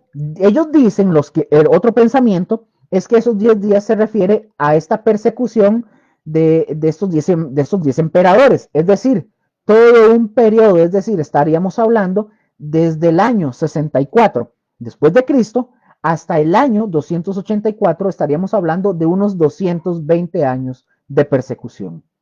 Eso es lo que dicen algunos comentaristas. Otros dicen que 10 días es simplemente una expresión de la forma de hablar. La expresión de 10 días dicen que no debe de ser tomado literalmente, que es una expresión común griega, pero que se refería a un pequeño tiempo. Quiero decir algo. Esta última es la que por lo menos yo, en mi posición, yo creo, esta última que acabo de mencionar, que es un corto tiempo. Si usted lo ve así, genial. Pues porque yo creo que así es como deberíamos de entenderlo, que 10 días de persecución que le habla a la iglesia de Esmirna se está refiriendo que la persecución no va a ser de largo tiempo, que va a ser un tiempo corto, pequeño. Eso es a lo que se estaba refiriendo, más que nada. Sin embargo, no hay una razón obligada, quiero que entiendan, no hay una razón obligada, o podríamos decir, para creer alguna de las tres posturas o de las tres creencias. Simple y sencillamente, la idea que se transmite es un tiempo limitado. Ese es el control de Dios, básicamente, un tiempo limitado. Amén. Creo que hasta aquí vamos bien, espero que sí. Ok, sigo. Luego, unos minutitos más para poder terminar, les voy a robar. Y luego, cuando les dice que van a padecer 10 días, sigue diciendo el texto, para que seáis probados. Ok, si este ataque venía del diablo, entonces, pregunto, ¿por qué estos cristianos de Esmirna no se pusieron a reprender a Satanás para detener al ataque o atarlo? Atamos al diablo y a echar aceite y todo. Pues porque nosotros ya sabemos que eso no funciona así. Y no funciona, sabemos que esto no es por ahí. Nunca en la escritura hemos recibido tal enseñanza como eso de atar y desatar. No, no, no. Como hoy muchos lo enseñan, porque solo Dios puede hacer. Él es el único que puede reprender. Él es el único que puede detener. Él es el único que puede darle permiso a Satanás. Es solo Dios, nadie más. Dios tiene un propósito en las aflicciones y no se nos debe de olvidar. Dios usa las aflicciones para purificarnos, como lo dice Primera de Pedro, capítulo 1, versículo 7, que dice, para que sometida a prueba vuestra fe, mucho más preciosa que el oro, el cual, aunque perecedero, se prueba con fuego, sea hallado en alabanza, gloria y honra cuando sea manifestado Jesucristo. Entonces, la fe, nuestra vida espiritual, nuestra vida cristiana, Dios utiliza las aflicciones para purificarnos, pero también para hacernos como Jesús, moldearnos cada día a la imagen de Cristo, para hacernos verdaderos testigos de Él y que ojalá así sea en cada uno de nosotros, que las pruebas y las aflicciones que cada uno de nosotros estemos o pasemos, realmente se pueda ver cada día más a Jesús en ustedes y en mí. Los santos, por ejemplo, en Esmirna, no se les dio una charla motivacional, no fue ningún coaching cristiano ni psicólogo a darles ánimo. Como tampoco les fueron a decir cómo ganar amigos y personas y cómo ser personas de influencia. No, no, no. Tenían el testimonio en cómo la fe. Ellos, bueno, ustedes no van a encontrar, por ejemplo, ahí que diga, vieras cómo la fe me hizo a mí alcalde de Esmirna o presidente, o vieras cómo me hizo millonario, me hizo amigo del político tal. No, no, no, no, no. No había una promesa de liberación de la tribulación, de la pobreza o de las blasfemias. De hecho, lo peor para los cristianos de Esmirna estaba por venir. Por eso era una palabra profética de Jesús. Y Dios permitió este ataque para que ellos fueran probados en el sentido de decir que por medio del sufrimiento Dios demostraría las verdaderas riquezas de esta iglesia de Esmirna. ¿Qué quiere decir todo esto? Que ellos pasarían la prueba, básicamente. Dios, mis hermanos, y les digo esta frase, aunque a veces no nos guste, pero Dios está interesado en probarnos. Le guste a usted o no, Dios está interesado en probarnos. Y a lo mejor ustedes y yo no llegaremos a tener la misma oportunidad de sufrimiento como la tuvieron tal vez los cristianos de Esmirna, pero podemos tener un mismo corazón. Podría ser que nunca estemos en el lugar de ellos para morir una muerte como mártires en el nombre de Jesús, pero podemos vivir una vida de mártir. ¿Qué quiero decir con una vida de mártir? Negándonos a nosotros mismos, muriendo a nosotros mismos, así de simple. Sigue diciendo el texto para avanzar, para no lerdearme más. Sé fiel hasta la muerte y yo te daré la corona de la vida. Sé fiel. ¿Hasta cuándo hay que ser fieles? Dice aquí, hasta la muerte. Jesús le está diciendo a esta iglesia, es importante que seas fiel. Jesús no tiene ni una palabra de reprensión para esta iglesia. Fíjense bien, no tenía una palabra de reprensión o corrección para los cristianos de Esmirna. Es la única iglesia a la cual Dios no le demanda o le lleva a que hagan algo diferente. Sí habla de arrepentimiento, pero no de reprensión o corrección. Todo lo que él tiene es la promesa de una corona, es lo que les dice. Dice, sé fiel hasta la muerte y te daré la corona de la vida. Y hay dos palabras diferentes aquí para corona. En el antiguo lenguaje griego, mis hermanos, se dice que el tipo de corona que usaba un rey era una corona de la realeza. El otro tipo de corona se llama en griego estéfanos, con S, estéfanos, del Strong 4735, que era una corona de trofeo que se le daba al atleta ganador. Entonces Jesús, si nosotros pensamos en esta corona, Jesús está viendo a los cristianos de Esmirna como diciéndoles, ustedes son mis ganadores y merecen el trofeo. Estéfanos, la corona Estéfanos, también era la corona utilizada en los matrimonios y en las celebraciones especiales. La imagen es la de Jesús y su iglesia desposada, cada cual utilizando esa corona, esperando el momento de esa unión matrimonial que van a ser las bodas del Cordero, que también tiene que ver con todo esto. Momentito, perdón. Ok, ya casi finalizamos. Entonces, así que Jesús, mis hermanos, prometió a esta iglesia una corona especial, la corona de la vida, como campeones de Jesús, porque han sido fieles con su fe hasta la muerte.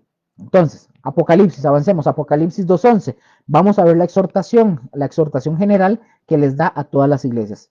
Oigan, oigan, y dice, el que tiene oído, oiga lo que dice el Espíritu. Eso lo vimos en el versículo 11, lo que el Espíritu dice a las iglesias. La repetición, una vez más, de la primera frase pone de relieve la acción del Espíritu Santo en la transmisión del mensaje de Cristo a las iglesias. Noten que esta carta no se dirige solo a una congregación en Esmirna, sino a todas las iglesias. De modo que esta carta, junto con las otras, es un mensaje universal. Al que tiene oído, a pesar de que el Espíritu tiene algo que decirnos a través de cada una de estas iglesias, esta carta de los cristianos de Esmirna puede aplicar en menor proporción a los cristianos modernos de Occidente. Hasta este punto, nosotros simplemente no enfrentamos un tipo de persecución como lo enfrentaron estos cristianos. Y podemos pensar en este hombre, otra vez, en Policarpo, que era un ejemplo, un hombre sorprendente, Policarpo, que regresó de Roma un año después, cayó una gran persecución de los cristianos a los cristianos de Esmirna, y la congregación donde estaba Policarpo, a él se le insistió, los congregantes le dijeron que dejara la ciudad porque era peligroso, que se quedara ahí. Entonces, Policarpo, creyendo que Dios todavía lo tenía unos añitos más, lo quería tener unos añitos más, Policarpo dejó la ciudad y se escondió en una granja que le pertenecía a unos amigos cristianos. Un día en la granja, mientras Policarpo oraba en su cuarto, dice Policarpo que él tuvo una visión donde Dios le mostró, donde su almohada estaba rodeada de fuego, y él se dio cuenta ahí que Dios le estaba diciendo y que lo que Dios le estaba diciendo, y les dijo tranquilamente a sus compañeros de la granja, veo que debo de ser quemado en la estaca, que eso le dijo Policarpo a ellos. O sea, él entendió que llegaba su momento para morir y para partir con el Señor. Mientras que él estaba en la granja, se dice que el jefe de la guardia, ¿verdad?, de los romanos, emitió una orden de arresto contra Policarpo y capturaron a uno de sus siervos y a uno de sus siervos lo toman, lo torturaron hasta que éste habló y dijo dónde se encontraba Policarpo. Y se dice en la historia que ya en la tarde el jefe de los soldados y una banda de soldados llegaron a la antigua granja. Cuando los soldados llegan, dice la historia que se encontraron a Policarpo y que se avergonzaron al ver que llegaron a arrestar a un hombre que ya estaba viejito y frágil. Policarpo, mis hermanos, ya era grande, él tenía 86 años, si mal no me equivoco, pero ellos lo subieron, dice la historia que lo subieron a un asno y lo encaminaron de regreso a la ciudad de Esmirna. En el camino dice que el jefe de los oficiales del gobierno trataron de persuadir a Policarpo y le dijeron, Policarpo, ofrezca solamente una pizca de incienso al César, que simplemente y que nada más dijera, César es el Señor y ya, eso era todo lo que usted tiene que hacer y va a ser librado de la muerte. Le suplicaron que lo hiciera para que así se pudiera escapar de las terribles penas que iba a pasar Policarpo. Pero Policarpo, silencioso, luego de estar callado, dio una firme respuesta al gobernador y le dice Policarpo al gobernador, 86 años le he servido al Señor Jesús. ¿Cómo he de atreverme a maldecir a mi rey? Y el gobernador finalmente dice la historia, que se dio por vencido y anunció a la multitud el crimen del acusado. Policarpo ha confesado que él es un cristiano. Y la multitud gritó, dejen salir a los leones. Pero los animales lo metieron al coliseo, pero dice que los animales ya habían sido guardados. Entonces la multitud, o sea, los leones no se lo comieron. Entonces la multitud demandó que Policarpo fuera quemado. El anciano entonces dice la historia que recordó el sueño en el que su almohada estaba siendo quemada y él obtuvo el coraje de Dios, dice, para ir a ser sacrificado. Entonces Policarpo le dice a sus Policarpo le dijo a sus ejecutores, está bien, yo no le temo al fuego que quema por una temporada y que después de un rato es apagado. ¿Por qué tardan? Dijo Policarpo. Vamos, hagan su voluntad, terminó diciendo Policarpo. Al final, mis hermanos, fue llevado al Coliseo, fue llevado para matarlo en la hoguera, lo pusieron en una estaca, lo amarraron todas las leñas alrededor de Policarpo y mientras la amarraban, dice que Policarpo estaba ahí en el palo, dice que Policarpo oró y le dice al Señor, te doy gracias porque has pensado que soy digno de este día y de esta hora, que yo pueda recibir una porción de entre el número de los mártires en la copa de tu Cristo. Entonces, ¿qué hicieron? Prendieron fuego y adivinen qué pasó. No, no adivinen, más bien, ¿qué creen que pasó? Dice la historia que no se quemó Policarpo, no se quemaba. Dice la historia que el fuego ardía a todo lo que daba, como a los que metieron, ¿se acuerdan? Al horno de fuego allá en el Antiguo Testamento, algo similar. Policarpo no se quemaba. Entonces se dice que uno de los soldados, enojado al ver que Policarpo no se quemaba, sacó su lanza y se la atravesó a Policarpo. Y así fue como murió este hombre Policarpo. Se cuenta la historia también que el chorro de sangre que le salió del cuerpo de Policarpo dice que apagó inmediatamente el fuego. Fue algo muy tremendo lo que se manifestó, pero este hombre partió con el Señor, era el momento de estar con Él, porque el Señor conoce nuestros días. El límite de nuestros días, Dios lo conoce y dice que de esos días ustedes y yo no vamos a pasar. Por más que querramos, no vamos a pasar. Y así murió este gran hombre Policarpo, un hombre con su fe fiel hasta la muerte, y de seguro recibió esa corona de campeón de parte del Señor. Esos deben de ser ejemplos, mis hermanos, ya voy finalizando, deben ser ejemplos para nosotros, grandes ejemplos para nuestra vida. Y se cuenta de otro hombre que también fue martirizado, Santiago, el apóstol del Señor. Él decía, mientras estaba siendo asesinado, decía, Jesús, perdónalos. Fue lo último que Santiago habló. Es lo que dicen, ¿verdad? Los testigos, que mientras los atacantes que estaban matando a Santiago le cortaban las manos y le cortaban las piernas y le estaban separando su torso, fue mutilado básicamente. El odio y la violencia de la gente hacia los cristianos siempre va a existir y cada vez va a ser mayor. Pero déjenme decirles una cosa, lo tremendo de antes de los cristianos que morían martirizados, entre más llegaban a matar cristianos, el evangelio se extendía por todos lados. Entonces, vamos a ver la promesa de Jesús, para ir finalizando, vamos a ver la promesa de Jesús a esta iglesia de Esmirna y espero que esto nos sirva de lección y que no renunciemos a lo que nosotros estamos haciendo para el Señor. Y si servimos a Dios, mis hermanos, debemos de ser fieles hasta el final y que nada nos detenga. Amén. Dice, al que venciere, aquí está hablándole a la iglesia, al que venciere no sufrirá daño de la segunda muerte. Y voy finalizando, ya esto es lo último. Esta es una frase, mis hermanos, a todas las iglesias, al que venciere. Esto es una promesa, pero para los vencedores. ¿Vencedores de qué? Vencedores del peligro de la persecución o de la presencia de la persecución. Jesús es el vencedor por excelencia. Jesús nos dijo, en el mundo van a tener aflicción, pero confíen, yo he vencido el mundo. Y a veces nosotros usamos este versículo para hablar y está bien aplicado. No quiere decir que está mal, pero a veces lo usamos para cuando estamos pasando alguna aflicción y todo eso. Pero aflicciones que no tienen nada que ver con lo que está hablando este capítulo. Si ustedes leen el capítulo 16 del Evangelio de Juan, ustedes se van a dar cuenta cómo Jesús le hablaba a sus discípulos y desde el principio les dice, a ustedes los van a expulsar de las sinagogas y a muchos los van a matar creyendo que sirven a Dios. Es decir, les está hablando de una persecución tremenda y al final, por eso les culmina diciendo estas palabras, yo les he hablado porque para que en mí tengan paz. En el mundo tendrán aflicción, pero confiad.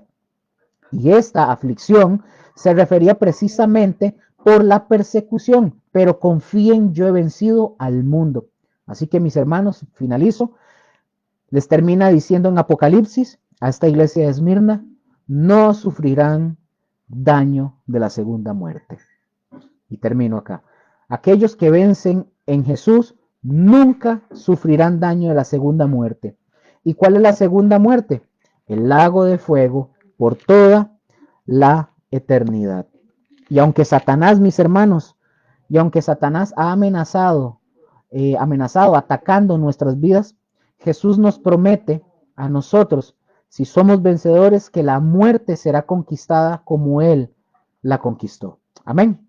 Esta es la iglesia de Esmirna y terminamos la iglesia de Esmirna, gracias a Dios. Entonces, mis hermanos, hasta acá finalizo, les doy gracias, de verdad, discúlpenme por haberme pasado un poquito de más. Terminamos ya de ver la iglesia de Éfeso y ya aquí terminamos de ver la iglesia de Esmirna. La siguiente semana, Dios primero, continuamos con las que siguen. Espero haberme dado a entender. Si tienen dudas o consultas, no duden en preguntarnos. Si no me di a entender, pregunten, por favor. Amén. Voy a despedirme orando. Padre, gracias te damos por esta noche. Gracias. Gracias por el tiempo que tú nos das, por tu palabra, por todo lo que nos has enseñado. Por todo lo que nos has enseñado con tu palabra, Señor, con este libro del Apocalipsis, todo lo que tú quieres para tu iglesia, para cada uno de nosotros. Yo bendigo a mis hermanos y mis hermanas que están, Señor, viendo esta enseñanza. Yo bendigo sus hogares, sus familias, sus trabajos, sus finanzas, su salud, Señor, todo, Señor.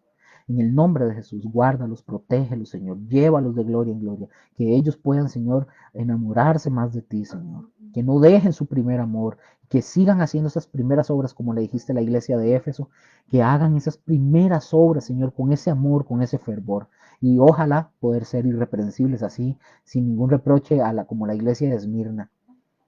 Señor, y si estamos en alguna necesidad de entender de que es necesario que pasemos por eso, pero no significa que tú no nos guardes y que tú no nos amas. Te doy gracias por esta noche y por cada uno. Los bendigo a todos. En el nombre de Jesús. Amén y amén. A todos los bendigo un montón. A don Rafa, a Mónica, a Joseph, a Josué. Bueno, no sé si José Pablo está por ahí o a cualquiera que esté ahí. Los bendigo un montón y nos vemos la siguiente semana. La siguiente semana no hay. No hay. Es Semana Santa. Estamos libres. Volvemos de hoy en 15, ¿verdad? De hoy en 15, Dios primero. El siguiente jueves, les recuerdo, no tenemos estudio bíblico por aquello. De hoy en 15, volvemos. Chaito a todos, bendiciones. Bye bye.